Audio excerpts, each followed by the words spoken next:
Hey, hey, hey, hey, welcome back to the Lovelda Show, Women of Power. Wonderful to be back here today. This is the show where we dive into women's power tools, the tools, techniques, and strategies that make up the essence of a woman's power. Well, one of the things I really wanted to talk about, when we talk about that word power, you know what happens?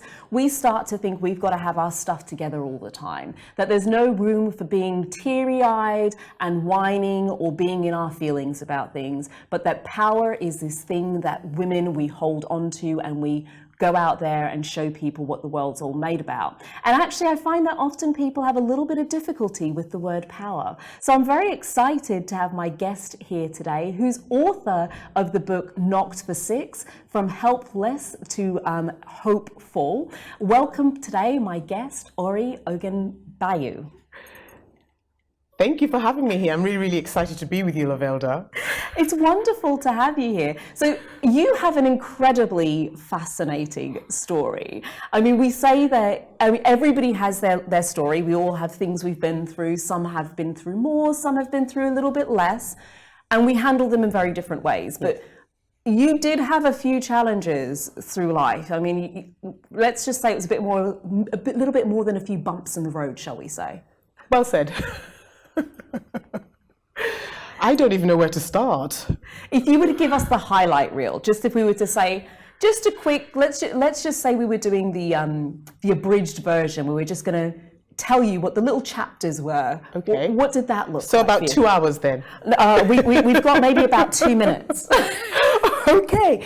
So my chapter looks like this. I was born to Nigerian parents who came over to study a long, long time ago. I won't give away my age yet. And at 3 months old, I had to be fostered. And I was raised in what we would call a white home. My father was a Scottish man. My new mummy was an English lady, and I loved them. My foster dad was the first man I ever fell in love with, and he was a hero to me. And I was with them for close to 7 years. And then something happened in my young life that took me from a place of being empowered and bubbly and confident about the world to a place of having everything ripped away from me following an abduction.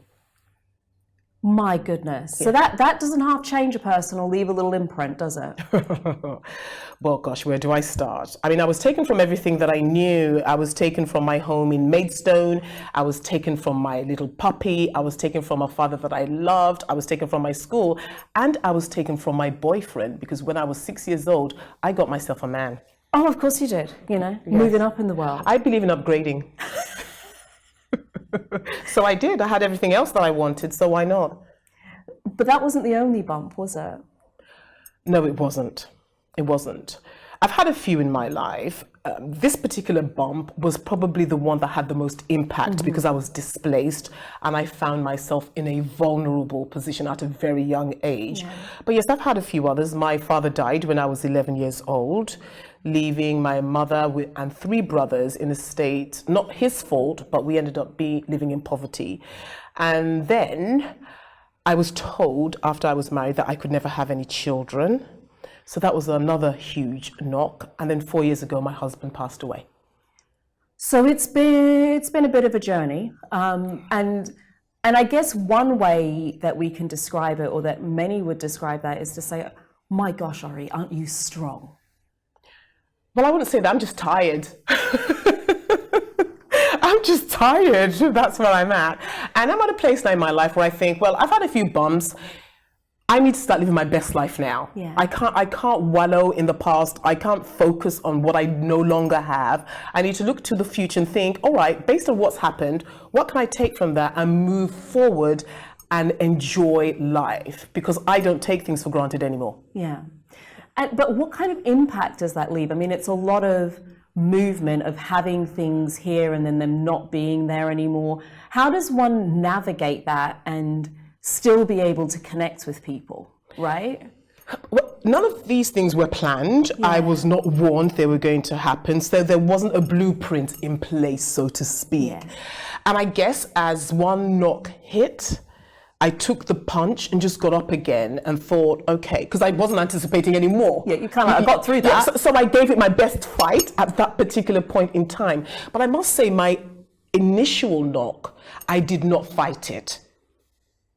I was vulnerable, I gave in to being vulnerable, and then I became a victim of my circumstances. And as a young child, I was in a hopeless situation. I really, really was. And so that probably was the biggest fight that I had to find and then navigate a way forward. And that defined me as a woman. Yeah.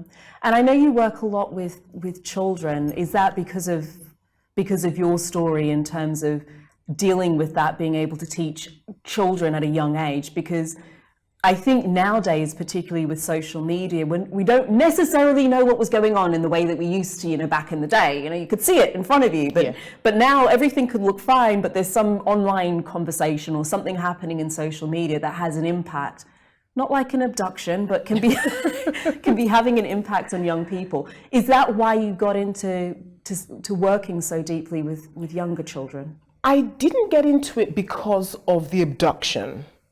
That was just something that I thought happened to me. Yeah. That was my story, that was my pain. And so I wallowed in that particular pain. The defining moment for me came when at age 14, because as a result of the abduction, I wasn't familiar with anything. I didn't know the food, I didn't know the language, I didn't know the people, because I was taken to Africa. So totally displaced. So not even the same country? No. That would have been easy. Yes. Well, easier. At some point you could get on the internet and go back home. You might have been able to find your way back to Maidstone. Exactly, or at least go to a police station where I know I could be heard. And none of that was afforded to me. And so I became the victim of name calling. I was in a place where my accent was different. I was a bit on the chubby side. Yeah. I was a bit like Theatre from the Chipmunks. And everybody loved me in Maidstone. But now in Africa, people were calling me names like Fatso, Elephant, Okotombo. And I was just being diminished as a human being. By the time I was 14, Lovelda, I hated myself. Oh, dear. And I wanted to be anybody else but me. And I remember an occasion, this was the defining moment. And I tell this story when I work with young people. It's a hard story to tell, but I tell it because I need them to understand that because I'm confident now doesn't mean that I didn't have to work for it. Yeah. And it doesn't mean that I don't understand where they're coming from if they have low self-esteem or low self-worth. So I'd gone to a party, and long story short of it, when I got there were two boys at the door. They stopped me and said, "Excuse me, what do you want?" And I said, "Well, I'm here for my friend's party." And that was the first party I'd ever been invited to because I wasn't cool. And they looked me up and down, looked at each other, and looked back at me and said, "Are you sure?" And at that moment, I knew that they were assessing me as to how I looked. I was overweight. I wasn't wearing the right kind of gear. I'd lost my father by then, so we didn't have much money. And I knew that they were basing their value of me on what I looked like. And I said, "Could you please just go and get my friend?" So I was almost begging, "Go and get my friend and she will tell you that she invited me." So off they went and came back, arms folded, looked me straight in the eyeballs and said, "Sorry, we can't find her." People were watching, laughing. Nobody intervened. I had to turn around and go home while people watched. It took me 2 hours that day and 3 buses to get home. And I cried all the way home. Wow. By the time I got home, Lovelda, I had concluded that, Ore, you are the most useless, worthless person that I know. So as I grew older, still fighting this place where I was, I thought to myself, I will never be responsible for causing anybody hurt. Mm-hmm. I want to be someone who can give other people in my position hope. And as I became older and I started to learn, I saw a quote once that said, "If you are a doormat and you don't like it, get off the floor." I love that quote. So I got off the floor and started to work on me. And at that moment, I knew that my work was with young people who because that's the age where you struggle to define yourself, to find self-worth, where there's peer pressure. And you can't be your authentic self because other people are watching and it's your responsibility to take what they think about you on board, something that I did. And people were wrong about me. And so I'm out there fighting for these young people that no, there is hope. You don't have to be this person that they say you are. Yeah. And to have those events happen at such a young age, it's very easy to And as adults, you were in some ways almost one of the lucky ones who had that revelation to be able to say, no, this is not who I am and this is not who I'm going to be defined as. But it's also a great reminder that often we can look at where somebody is today and go, oh, look at her, she's so together. She's got it together, so confident, all of her. But it could have gone in a completely different direction.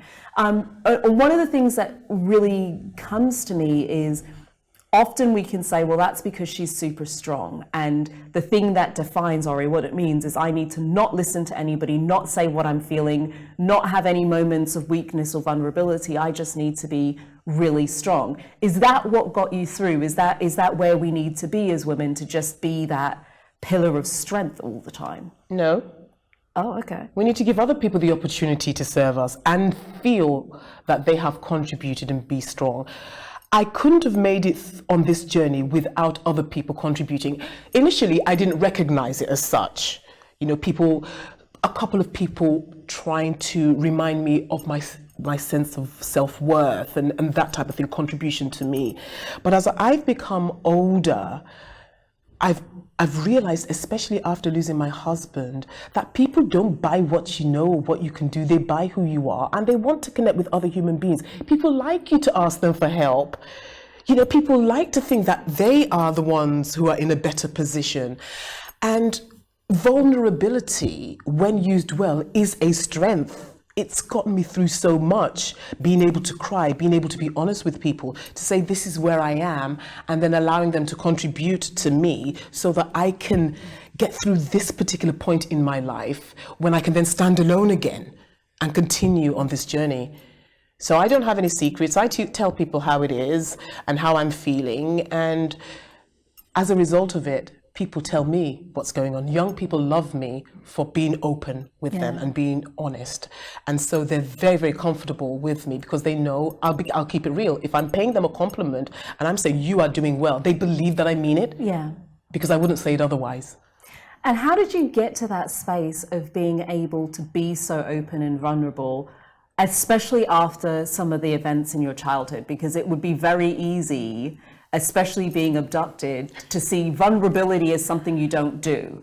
After being bullied and wanting to fit in so much, seeing, well, I'm not going to say I'm feeling insecure and I'm not feeling 100% because there's not a safe space for that to be into. So how did you get to a space where you can know when to fire up the strength and know when to step into the vulnerability? You see, strength is an inside thing. It's not about the physical ability to move things or make things happen. It is what you tell yourself. It is what you tell yourself. People told me a lot of things for a long time, and I bought into it. The day that I thought to myself, you know, if you don't like being a doormat, get off the floor, I thought to myself, okay, I've got off the floor now. So what am I supposed to do with this? And I thought, I don't know where to start. I didn't have counseling. I didn't know that it was a thing when I was a teenager. So the first thing I did was I picked up a piece of paper, made a list. I made a list of all the things that people had said to me that were actually good for a change.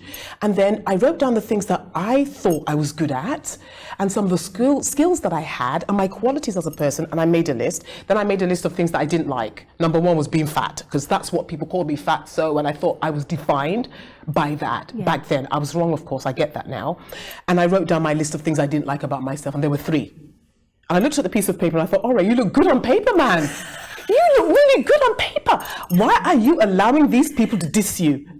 Yeah. And at that moment, I thought to myself, I'm taking back my power. I'm staking my claim.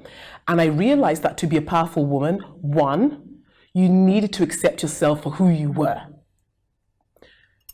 2, gain an understanding of your purpose. And 3, know that you're enough. And I'm thinking, if somebody doesn't like me the way I am, it's a you problem. It's no longer a me problem anymore. Yeah. And when I offloaded that baggage, I became light. And so all of my energy I use to do positive things. They don't always pay off, but I feel powerful in doing that with my time and my energy now and my self-talk. Yeah. It's great. It's really interesting because there's a lot of, we can want to go a lot outside of ourselves to piece things together. And you say it very almost flippantly, like it's a you problem, not a me problem, but that's a journey. Yes. You could say that to yourself once, and when you're back in the moment, you find yourself back in, oh my gosh, they said this. You've got to catch yourself in the moment to move forward. I know you've written your book. We've got a copy of it here. Check this out. How did this come to be? Tell me, because I know it's like your journey, your life story. It's kind of like a story tale. What you're sharing here today is already incredibly inspirational to hear, because it just sometimes in hearing what somebody else has been through, it's not necessarily a case of, well, let's look at that and compare my life to yours, but also just being able to get to the point of hearing some of the lessons that we can take from it, which is, okay, hold on a minute. People have been through some stuff, and yeah, we all have those moments where maybe we're not feeling like, we're on top of the world. So how did the book come to be? When did you start? When did the idea come about? Can you tell us a little bit? Yes. The first thing I'm going to admit to is being a reluctant author. I did not want to write. I like talking. I can talk for hours. But get me down writing, my fingers start to hurt, and I'm just not interested. But I've trained over 50,000 young people. And one thing that tends to be a common thread is that the organizers, say a teacher or a head of a charity, will say to me, have you got a book? And I say, no. And so, really, you should write a book. And I'm like, okay, that's a good idea. And then my mother keeps saying, Ore, you need to write a book. Ore, you need to write a book. I'm thinking, one day, mom. And that's been going on for about 10 years. And then COVID hit. And then my young daughter said to me, so I've got two daughters, a 21-year-old, Faye, and an 18-year-old, Fito. So Fito said to me, Mommy, you need to write a book. And I thought, really? She said, yes. I said, okay, you've said it. My mum said it. I'm going to start writing. So during the COVID, the first lockdown, I started to put on my computer a bit of my story. And then I called my mum up and said, Mommy, could you tell me what your take was on this? Because I'm writing it from the view of a 6-year-old. Yeah. And some of the details are not going to be exactly exact. And so my mom sent her own bit. I started writing. I'm really reluctantly and resenting my young daughter for asking me to do this writing. I don't see myself as a writer. I'm thinking, but I've given her my word, and I believe in keeping your word, so I'm typing. And then I had to stop. So this was last year. And I thought, at least I've tried. I gave it a go. So and then this is interesting. What I then did to make myself feel good about it is that on Saturday, continue your book. On Friday, I'd then bump it up to the next Saturday. And that went on through Christmas till February. I kept on bumping it up. At least it's on my to-do list. It's still on the list. And I didn't let it pass. Exactly. I looked at it and I went, still thinking about it. Yeah, exactly. And tomorrow never came. And so then, during the lockdown, I started to think about the work I do with young people. And I wasn't being engaged because all the schools had shut down, and so here I was, a broke trainer, so to speak. I'd spent up all of my reserve, and I thought, all right, pull all of your stuff together. And I created this model called the Thrive model, based on public speaking, mental health, let's have tea, and building confidence and inside job. And as I put that model together, I thought to myself, Ore, you got stopped in your book, because in my head I thought, who wants to read about your story? You're not Michelle Obama. Who really cares? Because there's no takeaway, there's no value in it for the reader. And then I thought, this is the value. So what I then did, I put my mindset in the head of a teenager and thought, a teenager wants a small book. Most of them don't want to read. So let me write something they could read on a plane. Let's say they haven't got Wi-Fi, so it's short. Let's make it catchy. So let me tell them my story. And then let me take my Thrive model and break it down in such a way that it's almost like a reference. If they're going for an interview, they can quickly have a look at the public speaking chapter, which is like 2 pages. Yeah. If they're feeling a bit like, I don't want to disclose about my mental health, what did Auntie Ore say? Because that's my purpose in life now, to be an auntie to every young person. Okay, I'll have a look at that. And then, I'm feeling, in fact, I don't have any confidence, but Auntie Ore said she used to be hopeless. Let's have a look at what she says. Yeah. And the first thing in my confidence, they just write a list. Make a list. Yeah. And that's when, all of a sudden, within 2 weeks, I completed the book. Wow. And I thought, what do I do next? And then I joined a group of authors, asked for their take, and I thought, I'm going to self-publish. And by April, I'd self-published on Amazon. And I thought, okay, I've written it now. People can leave me alone. Tick. And then I gave it out to 40 people to review. Yeah. And the reviews came back in. And at that moment, I thought to myself, here we go again, Ore. You've taken another journey. you try to second guess yourself, which is one of my rules not to do. If you don't second guess yourself, just do it. If it fails, it fails. You learn from it. And if it's successful, well, hey ho, you know, lucky you. So I thought, you almost second guessed yourself and left this alone, and look at the impact it's making on people. Ore, well done. And I have to tell you, Lovelda, it's one of the best pieces of work I've ever created, and I am proud of myself for doing this and seeing it through. And all I want now is for every young person to read it. If I could hand it out to them, I would, for free. I would, because that's why I wrote it. But I need it in the hands of as many young people as possible. Otherwise, I think to myself, all I've done is rant and get stuff off my chest. I think you did a lot more than rant and get stuff off your chest. And it's a great reminder that every time we show, I say to people, every time you show up, you have impact. And I think sometimes if we choose not to show up, we choose to not have an impact. And it doesn't matter whether that's one drop, but it's ripples, right? You don't know what the person you impacted goes on to do. And you had a role in that, right? So you were incredibly powerful. Because to me, I kind of think I'm looking at you going, the woman in front of me right now, and I kind of rewind and look at some of the things. We've only skimmed over the highlights of some of the things that have happened in your life. And we focused on some of the things that weren't quite so joyous. And there's been a multitude of incredible things as well, including the book, which we have spoken about. But I'm now curious, what is it that you think makes a woman powerful? What do you think is the essence of a woman's power? Like I said earlier, I mean, I've got my own, because we're all individuals, and what will work for A won't work for B. But as a rule, I really do believe that the underlying mindset should be one of self-acceptance, because I've had to go through that process. Self-acceptance is one. Understanding our purpose is another.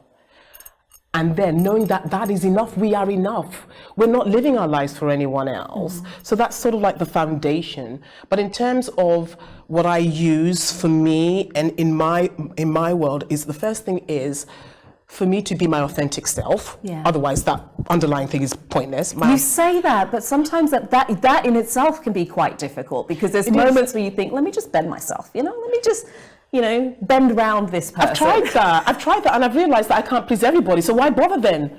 I've tried to be everything to all men, and still there are complaints, so why don't I just be myself? And I found out that people like me being me more than that pretend person. So I thought, all right, first, number one, be your authentic self and have a genuine interest in contributing to others. So that's my number one thing. And that's just how I am being as a person, and the number two thing is to, once you have found your purpose, don't second guess yourself or compare yourself to others. I even did that recently. And then I had to recall myself. I was in a conference with other women presenting what we do. And this lady came out, she had all of these wonderful, research, and she had these, and I'm thinking, but I'm so simple. And I thought, all right, simplicity and being fun, those are your unique selling combinations. That's what makes you you and your authentic self. So don't compare yourself to somebody else, just do you. And I did me and they loved me. So I thought, I love that you say that. I have a conference I host called the Female Speakers Conference, and on more than one occasion, one of my speakers has got spooked by the speaker before them. And it saddens me a little bit, because everybody's been selected for their own unique talents and skills. And I didn't request of them to be anybody else. But they on more than one occasion, they've got so caught up in watching somebody on the stage before them, or multiple people on the stages before them, and then sunk into, but who am I to show up, and who am I to be this person, and who am I to speak, and why am I here, and maybe I should tweak myself to be a little bit more like the person before me. I'm not that loud, I'm not that excitable, my style is very different. And so it's a really great reminder. I say to people, with stages in particular, they selected you for you. Don't show up as anybody else, because they selected somebody else to take that role. So exactly. Which leads me actually into my third one, which is that I have used, the good, the bad, the ugly of my life, so the failures and the successes, to actually enhance my trade. Yeah. Because I can go in and work with people and say, do you know what you've just described? I've been there. I was actually at a place where somebody I thought was better than me, and I almost walked away and thought, nah, and then I did it anyway, or I've told them something that I did that didn't actually quite work out, but I'm still standing in front of you doing my stuff, so clearly it didn't get in the way of my progress. And so I've learned to use every opportunity, every experience, all the things that have happened to me or may happen to me, I add that to my trade as it's another tool in my toolkit of how I can make my trade better, because people are buying me, not perfection. The other thing that I pick up from that is that's what allows you to do the work the way that you do it, that nobody else could. Do you get it? Because nobody else has had your unique set of experiences, has had your unique set of ups and downs, has had your unique set of failures. And so they can't speak to the things that you can speak to in the way that you speak to them, ever. It's like the magic secret sauce that nobody can replicate. So like why run from it? This is your version of the secret Colonel's recipe. You've got your own, so don't run away from it. And everyone has it. If we would just tap into just who am I, and everyone has something to give. We were born with something to give despite our circumstances. But unfortunately, and that's why I'm particular about young people. Not all young people would be in the same set of circumstances that I was, that maybe enabled me to open up my blinds and think maybe there is a hope for way forward. Yeah. Some children are victims of abuse, and so it will not even be on their radar to think there's something within me.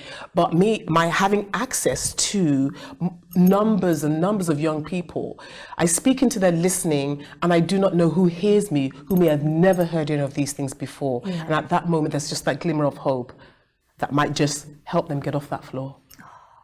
So for those people who this conversation has been that glimmer of hope, where they've thought, right, I don't want to be a doormat anymore. I'm ready to do something different, and Auntie Ore feels like the person who can help me with it. How does somebody connect with you? Are you asking about my contact details? Yeah. Oh, yes. Oh, well, I've got a website, www.ore-lu, which is lou.com. Yeah. I'm on LinkedIn. I'm on Facebook. I'm on Instagram, which I'm still trying to learn how to use. So this is me being my authentic, honest self. And I'm on Twitter, and I'm struggling with that one too. Okay, so we'll go to LinkedIn or your website. Let's stick with Facebook. Yes, one of those. I'm good with those ones. There's a presence on the others, but the responses may be slow. Yes, but what I would say is that even if you don't get in touch with me, pick up a piece of paper that has lines that you can number and make a list of all the things that you are, your qualities, things people have said, the things you know how to do, your talents, we all have them. Write them down and be honest with yourself. Then write down the list of things that you don't like, and you will see that you look good on paper. We all look good on paper. We all look good on paper. Thank you so much for joining. If you were to leave us with a closing line of wisdom, because we've spoken about so much. Here we go. I'm gonna test your speaker cap right now. You have to put that one on. If you were to leave us with just a closing line of wisdom, what would that be?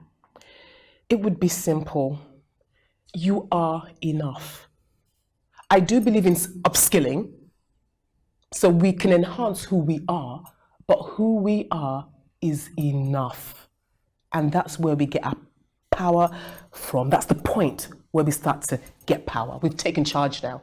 We don't need anybody else's permission. Oh, you don't need anybody else's permission. I guess I could have just said that. Well, it's more powerful when you first say that who you are is enough. You don't need anybody else's permission, because who you are is absolutely 100% enough. Thank you so much for joining. We are fresh out of time. But if you're listening on YouTube or listening on a podcast, please do hit that subscribe button and leave us a review. We'll be back here next week, same time, same place. Until then, have a fabulous evening, weekend, morning, whatever it is, wherever you are in the world. Ciao for now.